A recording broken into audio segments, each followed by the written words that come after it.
here's what's gonna happen today. I'm gonna get started. So we have just spent the last half an hour trying to do it with the overhead camera and the front camera, and it's not gonna work. So we're just gonna make the best of what we've got. So for those of you who don't know, I'm Urvashi Patre. My blog is TwoSleevers.com. And I have a new air fryer cookbook out. It looks like this. It's absolutely gorgeous on the inside, and I will talk a little bit about that. But I wanted to do two things today. The first thing I'm going to do is I bought a new air fryer at Costco yesterday. It's a Gourmia, and everybody's been asking me what I think about it, and so I'm going to give you my honest opinion about it, and then I'm going to teach you how easy it is to make food in this. So the common misperception is that you have to have food that's breaded. So you'll do fries, you'll do chicken nuggets, which are excellent, but that's not the point. We want to cook with real food. So I'm going to show you how that's going to work. So let's start with the review of the Gourmia. So this one is the best price I have found for a reliable model. It's $50. For comparison, the GoWise is about $80. It's a great machine. The Philips is closer to $200 or $300. I love my Philips, and the Breville is about $400, but the Breville does a whole lot of other things. So those are the ones. I have a review on the blog that covers all the different brands, so you can have a look. One thing I wanted to let you guys know is that you know how we used to have Alex who would help me with the questions? Well, Alex decided it was more important to get an education. Silly kid. So I don't have Alex anymore, but I have my friend Sam Tapper here. So I've known Sam's mother since before Sam was born, and Sam is 14, so that really makes me feel old. But he's going to be helping us with this. He's going to show up as Erica Tapper, but it's actually Sam helping. So everybody say hi to Sam, and I'm going to talk a little bit about this air fryer. Okay, so first things first. One of the things I love about it is that this is a 5.5 quart model, but it's got a very small footprint. So compared to all of the other ones that I saw, this one has a much smaller footprint. Now, when you open it, I can't see what they can see because the screen, honey, the screen isn't showing me what they see. I don't know if it's possible or not. Okay, so this is what it looks like on the inside. So it comes with a little rack, and the nice thing about this rack is that you can use it as a high rack. Uh-oh, we just lost. Oh, or as a low rack, this way. Now, there are two reasons you would use a rack. A low rack, if you just want something elevated from the bottom so it doesn't stick to it, you might do that. A high rack is actually quite helpful because what you can do is you can put one layer of food here and you can put another layer of food here. So it's actually very, very helpful to have. So I like this rack. Now here's where I think the Gourmia does something very different from the others, which is all of the other models have an outside basket and then they have an inside basket. So within this space, they've got two baskets. The Gourmia has done something really, really smart, which is that they have a little thing that pops out, okay? So it's one basket and this thing pops out, which makes the inner capacity a whole lot more than the other air fryers. So my hand span, I have huge hands, y'all. My hand span is about 9 inches. So this is huge compared to the space it takes up. It does come at a cost, and the cost is they have to have vents so that the airflow is routine. The problem with that is you have vents down here, and they tell you not to do this, but if you ever tilt the air fryer, anything that's at the bottom is going to pour out. So you just need to be really, really careful. In normal cooking, the way these are slanted, it's not going to pour out, but it is something to watch, okay? So I've used this 4 times since yesterday. I love it. I did get grease on myself with this because I was stupid and I tilted it. So don't be like Urvashi, don't tilt it. Other than that, it's huge capacity. Now, one thing, I have an air fryer video you should watch. For air fryers, it doesn't matter how many quarts they tell you, okay? This is very, very misleading. Because you think if you're buying a 5.5 quarts, you're gonna get double capacity, you can cook twice as much food. Really what matters is the surface area, okay? You want your food in a single layer. And the bigger the basket, the more food you can get in. So in this one, you can actually get in a lot. And then the interface, I don't know how much you can see at the front. I'm not very good at doing this backwards, but let me try. So it doesn't come on unless you plug it in. That's one thing. And then it doesn't come on until the basket is in, okay?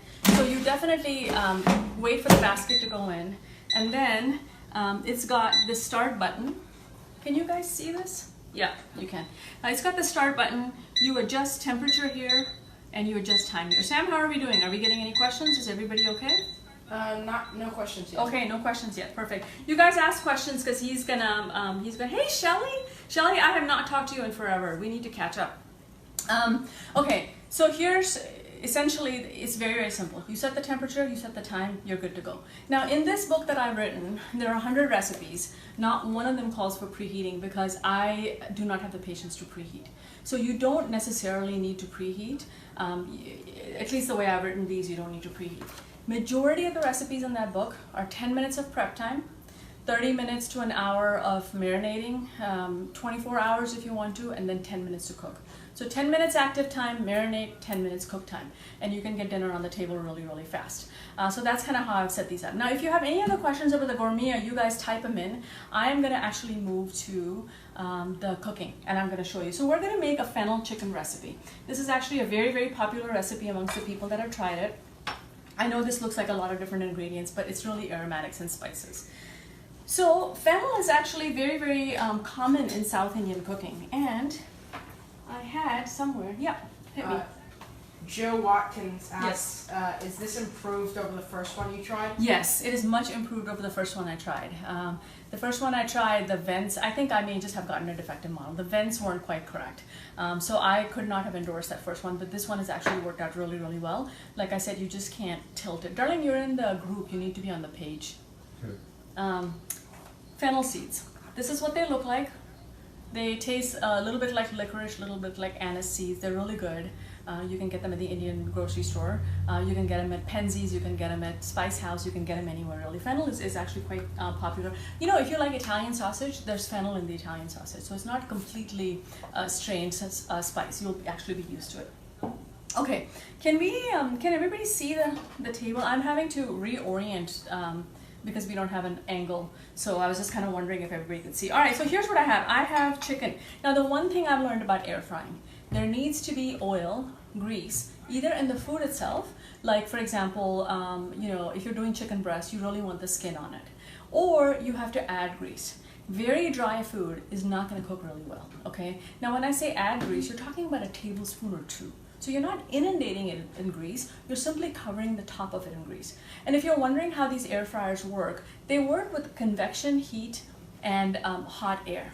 So in normal conduction heat, something gets hot, it makes the surface that's right next to it hot, it makes the next surface hot, and that's how everything heats up. In a convection oven, there's going to be a fan, and that fan is going to circulate hot air so that the outside gets bathed. Yes, Anne? Kathy asks, what brand is this? This is a Gourmia. This is the $50 air fryer that I got at Costco. It's doing really well at Costco, and I bought it yesterday, and everybody wants to know how it's doing, and so we're talking about it. Roger just got the front screen to show me what I'm doing, so that if I have hair sticking up or something, I'll actually know it. Okay, so in this case, what I did was I actually used chicken tenderloins, which are not the fattiest of meats. It's very, very dry. Now, if you're using something like this, a marinade time becomes super important. You want the marinade to penetrate into the chicken. I often ask you to use lemon juice or yogurt or something with lactic acid, something with sourness in order to be able to get the marinade tender. Okay, the chicken tender. So this is a very simple recipe. We've got chicken here. I'm gonna dump in some onions, which there's a lag time, so I'm hoping you guys can see. And now the way that I'm getting some fat into this, and keep in mind this is a South Indian recipe. So I'm gonna take some coconut oil and I'm gonna put that in here. The coconut oil is gonna do two things. It's gonna cover the outside of the chicken, which is gonna, when the hot air touches you know, oil and meat, it's gonna sizzle and it's gonna brown and it's gonna be beautiful. But then the other thing it's gonna do is it's gonna allow all of the spices and the aromatics we're putting in, it's gonna allow them to adhere to the chicken so that every mouthful is gonna have this delicious spice in it. Sam, how's it going? It's going good, no questions yet. All right. Sam is helping for the first time. He has his own channel on YouTube, which I will get you guys a link to. But for now, he's helping me today. So this is some minced garlic. Now in the blog and in the cookbook, I've asked for garlic cloves, but you know, use whatever you got in the house. That's what I do. So we've got chicken, we've got onions, we've got some garlic. I'm gonna put in some ginger. As you see, I'm putting in a lot. Now, I'm going to put in fennel seed, the ground fennel seed. So get a coffee grinder and grind up some fennel. Oh, take a huge whiff. It's so good. Now here's something that is not traditionally used in Indian cooking. This is smoked red paprika, which we don't use. I did this for 2 reasons. 1, you want a little bit of color. 2, you want a little bit of smokiness. And 3, we don't use smoked paprika, but what we do use is something called Kashmiri mirchi. So it's a mirchi means chili, like a like a jalapeno pepper is called a chili, right? So like a Kashmiri chili grows only in the north, and it has this sweetness to it, which sweet paprika, smoked paprika will have. So I'm going to use that in here. Yep. So Susan asks, what could you use for a substitute for coconut oil? Okay, so you can use vegetable oil, peanut oil, butter, ghee. You can use any kind of grease that you like, really edible. The one thing you should do is just be sure and melt it. So like, I softened it in the microwave so that it was liquid so that it would adhere a little bit better. So use whatever kind of grease you want. Okay, so we've put in onion, ginger, garlic, our typical aromatics. We put in fennel seeds, we put in smoked paprika, and then I'm just gonna dump in, the recipe is under fennel chicken on the blog, so you can always look it up. But I put salt, I'm putting in turmeric,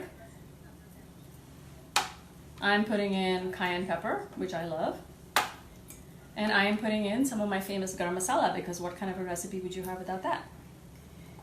So basically onion, ginger, garlic, fennel seeds, cayenne pepper, turmeric, salt, and the smoked paprika, and the coconut oil to hold it all together. I have some news for you, and the news for you is that's it. That's all that's going in this recipe. So I don't want to hear how you don't have time to make it, because really if you have a masala dabba, which if you've been following me, you have an Indian spice container that holds all your spices, you really only had to go get the fennel and the smoked paprika. Everything else is already in here.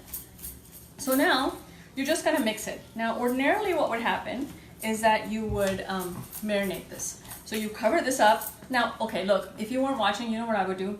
I would take a gallon Ziploc bag and I would dump everything in there and just smoosh it, because I don't like touching the chicken. And then you can put that gallon Ziploc bag in the fridge and just let it sit there until you come home. So here's what I would do. So Jennifer, who's watching, can talk to you more about this, but here's what she's been doing. She creates 2 or 3 of these recipes from the air fryer book, because many of the recipes are on the blog, and she marinates them overnight. And so when she comes home, it's taking her about 10 or 15 minutes to just cook those things. So while dinner is cooking, like let's say I put this in here, it's going to take 15 minutes to cook. While it's cooking, you can actually be preparing tomorrow's dinner by just marinating it and making the Turkish chicken, which is also very popular, or tandoori chicken, or one of the other recipes in here.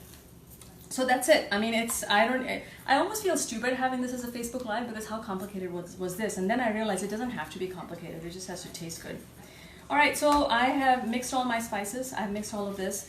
Now, I have 2 other ingredients that you won't see me add, but there's cilantro and there's lemon juice. Now, here's one thing you need to know about air frying. You know, in the Instant Pot, when you use spices, they get kind of diluted. The opposite happens with an air fryer. The spices get super toasted, and a little bit of spice goes a really, really long way. So if in doubt, use less. Use less cayenne, you can always add more. The other thing is, there are certain things like herbs and citrus that lose their zest when they've been air fried. So like lemon juice, ordinarily what I would do is I would add the lemon juice now for marinating so that it tenderizes the chicken. If I did that, I would just have to be sure to put lemon juice afterwards for a fresh taste at the end of it. Okay? So ideally what would happen now is that we would marinate this and then we would cook it. So here's what I'm going to do, because I want you to see how easy it is to make it. Let me move this here. How's everybody doing? Anybody has questions? Can you guys all hear?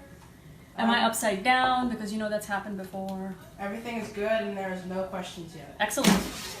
So here's this thing I showed you. Now it is literally, this is it. I didn't mix very well, I can tell, but you'll do a better job, I'm sure. Scrape off all the last bit of seasoning in here and spread it out. Okay, and once you have that, it's this big huge container, so all the chicken is spread out quite well. Now if you'd marinated it or mixed it better, you would have had spice all over everything. Now there's one thing that I'm going to show you that's a little bit controversial, but that has worked really well for me. Yes, Sam?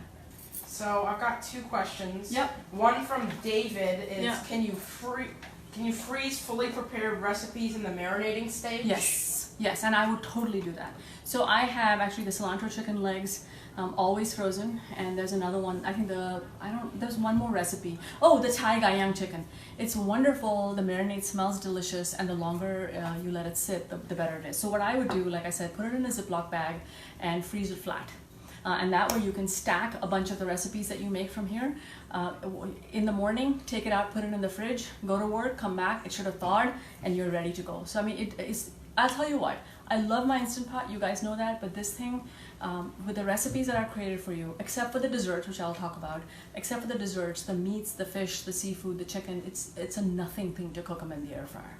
So you saw how fast I did this. You could do this, you could get kids to help you. Here's the controversial thing. I'm not endorsing Pam, I am endorsing a propellant spray. I have tried 5 bottles that spray oil misters. I have not found one that doesn't stick after a while, and I'm tired of it. I'm just done. I know people tell you that some of these have a propellant and it takes a non-stick finish off. I've been using my air fryers for a little over a year. I have not had any issues, and it's just not worth it to me. So here's what I'm going to do. I'm going to take this and I'm going to spray the top of it. If you're worried, don't spray the the container itself, but spray the chicken. It's totally worth it. Take my advice. If you don't want to do that, the other thing you could do is, I have some coconut oil left. You can take that and you can just baste it and then cook it. Now, for the recipes that I've created, I'm not asking you to preheat, and I'm not asking you typically to stop and shake. Every once in a while you might want to, but I hate having to come back and check on a recipe, so I don't usually do that. Yeah. So there's a question from Steve. Yeah. Can you get the same result with a regular convection oven? That is an excellent question, and I'm really glad you asked. So the answer is yes-ish. Here's my perspective. Most of the ones in here, I know I shouldn't be telling you this, but it is true, so I'm going to tell you. Most of the ones in here you could make in a convection oven with no trouble, and you could make many of them in a regular oven with no trouble. So what's going to happen is you're going to have to adjust the cook times. In a regular oven, you need to increase the temperature by 25 to 50 degrees, and you need to increase the cooking time typically by 25%. So if I say 350, you do 375. If I say 1 minute, you do 1 minute and 25. So you can adjust it. The only thing is that you don't get the same crisping on the outside that you do in an air fryer as you would in a regular oven. In a convection oven, there's 2 differences. One is because the space is larger, it takes a longer time to preheat. The other thing is many convection ovens don't have a fan that is as powerful as the one you have in an air fryer. So my short answer to that is get the book or go to the blog, try the recipes. Make 4, 5, 6 of them. If you like the way it turns out, then go out and buy yourself an air fryer. Until then, use whatever you've got at home and see if you like it. Yep. So we've got one from Cindy. Does it matter if there is overlap in the basket, or should we just do our best to make a single layer but don't sweat it? So it matters-ish, okay? So here's what's gonna happen. I'm gonna start with this, and let's say I had a bunch of overlap. One of the things that can happen is the outside of the chicken is gonna cook, and then when you go to flip it, there's gonna be raw chicken underneath. But that's one thing that's gonna happen. The second thing that's gonna happen is as the meat cooks, it's gonna shrink. So it's gonna take up less space. So things that were previously overlapping may or may not be overlapping as much. So my advice to you is try not to shove in too much. If you're gonna put in a lot, put in a rack. If you're putting in more than the recipe calls for, you are going to have to stop and turn and shake the thing, which is, in the end, is not that big of a hardship. I mean, come on, it's so much better than cooking on the stove where you stand there and stir. So try as much as you can not to. If it does, don't freak out, but just understand it's going to take a little bit longer. And unless you stop and turn it, you're going to have uneven cooking. So just be aware of that. And certain things like fries, I don't even know why. I'll tell you a story. I don't know why I have a fries recipe in here, because I'm like, does the world really need me to give you a fries recipe? And my editor, Justin, who's very, very good at his job, said, you have to have a fries recipe. So I made them 4 or 5 complicated ways, and the simplest way, which is just cut them in a particular style and put them in, is the one that works the best. But for things like that are not going to shrink, like fries, potatoes don't shrink that much. You can't have any overlap. For chicken, for vegetables, for meats that are going to shrink, a little bit of overlap when you start is good. Anything else? Nothing yet. Okay, all right, so I have this chicken in here. I'm gonna put it in, and now because I'm terrible at backwards, I might turn, actually, let me just put my head in here. So here's what I'm gonna do. Now, all of the ovens that I've tried differ in the degrees that they will go to. So this one you can adjust in 10-minute increments. The Philips, for some reason, you can only adjust in 20 degree increments. So you can go from 360 to 380, but you can't do 370. realistically, I've used the Philips, the Go Wise, and the Breville to test. This one is brand new, but I've tested 4 recipes in here since yesterday. I haven't had any trouble with it. So here's what you're gonna do. For this one, you're gonna set it there are many presets available. So like, for example, if you wanted to do fries, it's 400 for, you know, whatever length of time, 15 minutes or 16 minutes. You keep pressing this, you get all the presets. But really the presets are just, you know, certain combinations of time and temperature. If you buy the book, you don't have to, or you go to the blog, you don't have to mess with that. It'll just kind of tell you what it is. So for this particular, nope. For this particular recipe, we are doing 350 and we're gonna do 15 minutes. One of the things that I love about the Gourmia is you can barely hear it. That is not true of the older models. So my Go Wise is more than a year and something old, and I'm sure the new ones are better. But I was quite surprised to see how silent this is, because the other ones, you can hear sort of a fan going in the background. Okay, so you saw how long it took for me to prepare it. It's gonna take 15 minutes to cook. While this is happening, if I were you, I would go get some naans together, I would get a salad together, I would get some cauliflower rice together, I would get something else together, because in 15 minutes you're going to be ready to eat. Yep. So Linda asks, is this the $50 one you bought at Costco? This is the $50 one, and it's got a ton of space. It's got a lot of width. Well, you may have missed this earlier. If you go back and rewind, you'll be able to see it. My only concern is a caveat more than anything else is that the vents at the bottom of the basket. You cannot tip the basket. Two bad things can happen. One is what happened to me, which is the grease might leak out, any grease at the bottom of the basket. The other thing, and they tell you this in the manual, by the way, so nobody's trying to hide this from anybody, but the little insert that goes in, that can tip out and you can burn yourself. So you have to understand that you're going to put the stuff in here, and then when you take it out, you're going to use tongs or a spoon or something to move the food. You're not going to tip the basket over like I do with the Philips or with the Go Wise. But, you know, for a $50 price point. And by the way, one, it's being sold at Costco. You know, they'll stand behind. They have a 5-year appliance warranty. But the other thing is, to be honest, air fryers are not that complicated. You're talking about a heating element and you're talking about a fan. So there's not, you know, massive science in there that could go wrong. The settings and this and that might. By the way, no matter how expensive the brand has been, any of the ones that have writing on them, my writing wears off in no time at all. So you have to be aware of that. This one with the digital one, I think it should be a little bit easier. But, you know, normally if they have printed white directions, those are going to wear off. Just be prepared for that. Okay, so let's see. Using chicken breast, yes. So the best way that I have figured out here's what's going to happen. You're going to have so many spices in here. If you're cooking my recipes, for sure you're going to have spices in there. You're not going to know if it's cooked or not.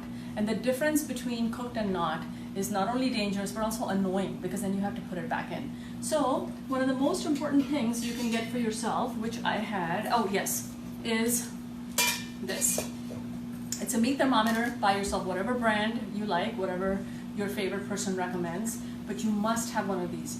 If you just get this, a rack, and like a container that fits inside, that's all you get, you will be golden. So get a meat thermometer, and for all of the recipes, you know, you'll learn very quickly. Chicken has to be at 165, you know, pork has to be at, I don't know, 140 or something. Look up FDA, don't trust me on this one. Yep. So Susan asks, is that on? Yes, it's on. Can you believe it? You can't even hear it. So the older models, you know, of other brands were very, very noisy. And like your neighbors probably knew that your air fryer was on. This one, I'm talking about it. In fact, the induction cooktop that I have is noisier than this guy. So it's going to keep going, and now a lot of recipes, like I said, will ask you to take it out and shake it, which we can do. But one of the things I wanted to point out about the Gourmia, which the Go Wise and a couple of other models have as well, is when I take it out, you see it stops. But when I put it back in, it restarts itself, which is really nice. Some of the older models of other brands I've tried, you know, they'll keep running while you have the basket open, which is just a disaster. So we're gonna assume Sam ran away somewhere. I think he's chasing something. Yes, this is actually a 5 quart. So this is a 5.5 quart, I think. See, now it's kicking up a little bit. And by the way, you have to have space at the back. You have to have 4 to 5 inches at the back of this in order for the air to vent a little bit better. Gracie's in here. I don't know if you guys can see her, but she always comes in here. So now, because we're not going to sit around and watch this thing spin around, if you don't have any questions, I'm going to show you what the finished dish looks like, and then we can call it a day and let you guys get back to other things. Okay, did you hear it cycle? So it's keeping a temperature, so the fan will come on and then it'll settle down, and it will come on, it'll settle down. It does a really good job of kind of self-monitoring at that point. Okay. Any other questions, guys? Because if not, we're about to wrap up. See, normally I cook like 5 things and I drive myself nuts. So this time I'm like, I'm doing one thing and I'm gonna do it well. Yes, Sam? So Lawrence asks, what brand is the air fryer and where did you buy it? It's a Gourmia, and I got this one at Costco. I also have reviews on the blog for a GoWise, for a Philips, and for a Breville. So last year when I did the air fryer book, I had to get several different air fryers to try them out, and those are the ones I got. I only reviewed those brands because those are the ones that I can endorse, and this one now. But they're different price points, and they have different pluses and minuses. So I would urge you to read that review and decide which one best fits your family. They have very different capacities. They function a little bit differently, but they all work really, really well. That's it? That's it. Okay, so I hope you can see this, but this is what the chicken looks like. So now, one of the things that's a little bit different, I'm going to use my hands. Yep.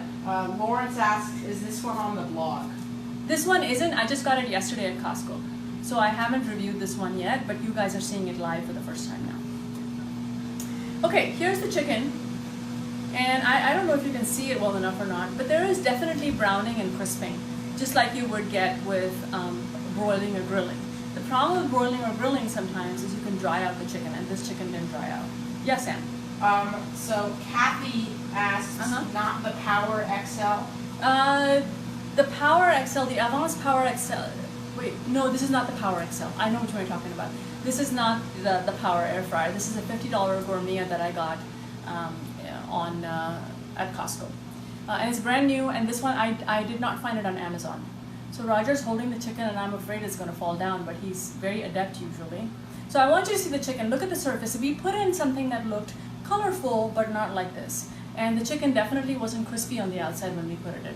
This is what an air fryer does. So I want you to stop thinking that an air fryer is only if you fry food. I haven't fried food in my house in 30 years, and yet my air fryer gets used all the time. Eggs, cheese, chicken, seafood, vegetables, pork, beef, desserts, all of those can be made in here. So here's the cookbook. It's available for pre-orders. By the way, I haven't shared this widely, but I'll tell you guys.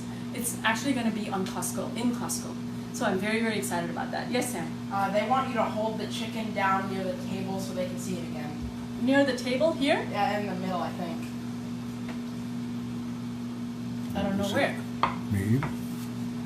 And then Linda asked, would chicken thighs take longer? Chicken, it's not the fact that they're chicken thighs that's going to take longer. So this is how I managed to configure the recipe so that they cook fast. You cut everything. You cut everything into bite sizes, and it's the size of the piece of meat that's going to determine how fast it's going to cook. So whether it's chicken thighs or chicken breast, as long as you cut it into bite-sized pieces and dump it in there, they're going to cook in about the same time. However, do not take my word for it. That is why you have this. You need to test it every once in a while and see if you've hit 165. Yes, sir. So Kathy asks, or sorry. Yeah. Yes, Kathy asks, which fryer is your favorite? Okay, so it depends on what you're using it for. The air fryer that I use a lot, I've only had this a day, so I can't really speak to this. I use my Philips a lot because it has an open basket, and it makes it easier for me. But my Breville gets used for so much more than air frying. Since I got that Breville, I have not turned on my oven. There's been no need for it. It'll take a 13-pound turkey. So I think it depends. If I'm cooking for a family of 4 or teenagers, I would get the Breville, especially if you're trying to replace like a toaster oven and things like that. A Philips is a great, sturdy, all-around machine. You don't have to toss, turn, anything with it, nothing. The basket is so open that the air circulates really well. The GoWise is a fantastic, sturdy model. I've had mine for a year and a half. It's still going strong. And then this one, I'm quite happy with, and I think that because it's from Costco, normally it's something that was $50, I might hesitate, but Costco, I know they'll stand behind their product. So that's another one to consider. So, Nag asks, how can you compare this product with Philips? So I'll tell you what I'll do. I go and check the air fryer review first. I will update with this one. The Philips has a very, very different type of basket. I haven't had this long enough to be able to say if I'm going to have to flip or turn or anything. So I can't speak very, very smartly about it. The Philips has a couple of other features. So like I'll show you one. When I take this out, see how it's browning, by the way? Can you guys see? Like, this is just while we've been talking. When I take this out, there's nowhere to put it, and I have to put it, on a hot pad, otherwise I risk burning everything. Now see, it's gonna start itself. With the Philips, it's on I don't know what you would call it, it's kind of like on a little chassis. So when you pull the basket out, the basket is held in the sliding out tray. And it's a lot easier, it's easier on my hands, you're a lot less likely to burn yourself, etc. Let me tell you something though, they all cook the same way. They all will give you really good air fried food, otherwise I would not recommend it. But capacity is different, little functionality is different, the basket is different. Cleanup is easy on all of them, so just pick one that's in your price range that you feel like will accommodate your family's needs. But like I said, don't be fooled by how many quarts they tell you it is. Look how wide it is. The diameter is what you really care about more than anything else. Yes, Sam? Anything? So could you guys hear Sam, by the way, when he was asking questions? Let us know if you couldn't hear him, because we didn't mic either one of us up today. I'm going to tell you about this book. So this book is full of recipes that you are not going to find in other books. So yes, there's breaded chicken wings because I had to. There's French fries. But there's also, let me tell you a few of the recipes in here. By the way, the pictures in this book, they're nothing like my other books. They're gorgeous. We had a much bigger budget for pictures. There's 60 just beautiful pictures in here. We have Scotch eggs. We have paneer tikka bites. We've got barbecue chicken flatbreads, cream cheese wontons, roasted corn, mushrooms and bacon, gochujang chicken wings, Hawaiian huli chicken that's to die for, tandoori chicken, a shrimp quiche, Cajun fish fillets. All of this is real food. Bulgogi burgers, which some of you have tried, char siu pork, Lebanese kofta kebabs, a Vietnamese couple of recipes, and then a ton of desserts in here. So this is not your typical mainstream American food only type of cookbook. So keep that in mind as you go out to look for it. It's just a way to use good spices in your cooking. Yes? So we've got two questions. Yep. One from Heather is, does it get as crispy as a deep fryer? No, it does not. So you should watch the video on Myths and Realities. It is not going to get as crispy as a deep fryer at all. However, if you choose the right foods and you try the right recipes, it can taste really good. So if you're going to put in potato fries and say these are going to taste like the fries that are deep fried, you will be disappointed. If you say I'm going to put potatoes in and I'm going to have some really good, a really good potato dish that's, I'm going to eat it with ketchup, it's going to be fine. If you adjust your expectation on the things like breaded chicken wings, breaded chicken, French fries, I think that's a good thing. You need to adjust your expectations on that. However, the reason I created these recipes is I don't want you to have to adjust your expectations. I want you to take food out of there and go, this is fantastic. I don't care how it was cooked. I don't care what country it came from. It's delicious. And the way I've created these recipes, they've got enough grease on them, enough fat within the meat, enough spicing, just the right amount of spicing for, the right flavors, so that you're not sitting there worrying about, does it taste like anything I've ever had before? You're just going to eat it and go, it's good food. And that was my goal when I created the cookbook. So 3 people asked about the book, but I put the book link on. Yes, so the book is available for pre-orders, and you should go ahead and get it because we're going to run a contest pretty soon, and people who have pre-ordered will get a chance to win. I can't tell you what it is, but I'm working hard with one of the air fryer people to get a contest going for you guys, for the ones who did bother to pre-order. So anyway, here it is, 100 recipes. It's got, like I said, food from a variety of different cultures. Now, I don't know how long this has been running. Let's see. Okay, so in this time that I've been yapping at you guys, it's gone on for almost 11 minutes. And I'm going to show you in this Gourmia, even though it's not going to be ready, I'm going to show you what you have to do. You're going to take this out. Oh, can you guys see? See how it's crisping on the outside? Now, if I wanted to shake it, I could. Now, you notice it was fairly well overlapped when I started, but it's not so much now because the meat has shrunk a bit. And actually, come on, you.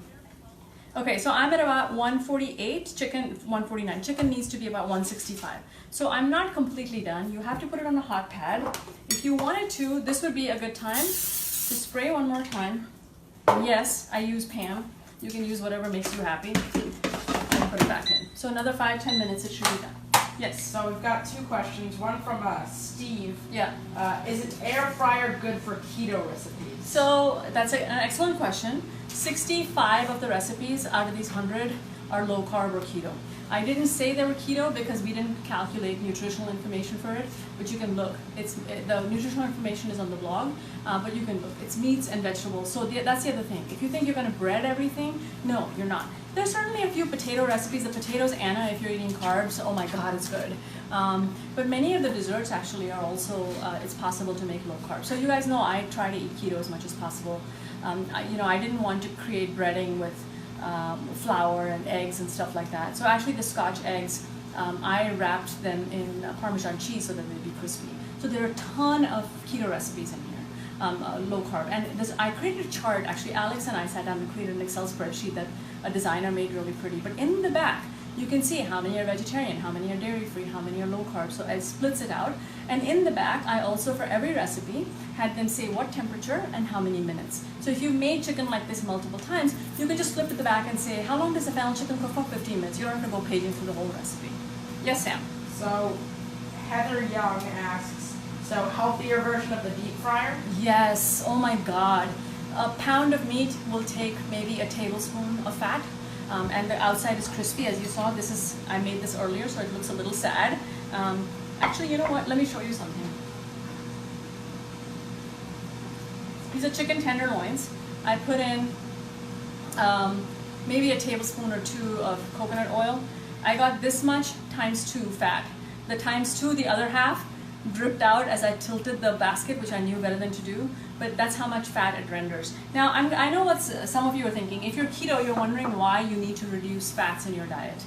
You don't, you just have to be careful about the kind of fat. So unless you're deep frying with lard, which people do, you may be consuming vegetable oils, which for some people cause an inflammatory response. So even if you are on keto, you shouldn't think that this is just breaded food, fast food, frozen food. It's not. It's 10 minutes of prep time. Marinate for as long as you can or need, and it's 10, 15, 20 minutes of cook time. The one thing that does take long is desserts. Baking a cake in here takes the 40 minutes that you would in an oven. The only difference is that you're not heating up your whole house. Like I can barely feel the heat standing here, so it shouldn't be an issue. All right, well, we're coming up on half an hour-ish. Anything else, Sam? Not yet, I'll ask. All right, so if nobody has any questions, air fryer fennel chicken. This is the Gourmia from Costco that I'm reviewing. The not next Friday, but the one after, I think I'll do another recipe, and I will show you the Phillips at that point. So I'll make that, sorry, not the Phillips, I'll show you the Go Eyes at that point. My Go Eyes is really old, so you can see how it's held up, because it's held up really, really well. And then the time after that, I'll do a Phillips. And meanwhile, please do pre-order this book, because the more you pre-order, the happier my editors are with me, the easier my life is, and I can spend more time hanging out with you instead of telling my editor everything is going to be all right. So do me a favor, do that. Again, I'm Urvashi Bitre. My blog is TwoSleevers.com, and I enjoyed the time we spent together, and I will see you on the other side of the screen.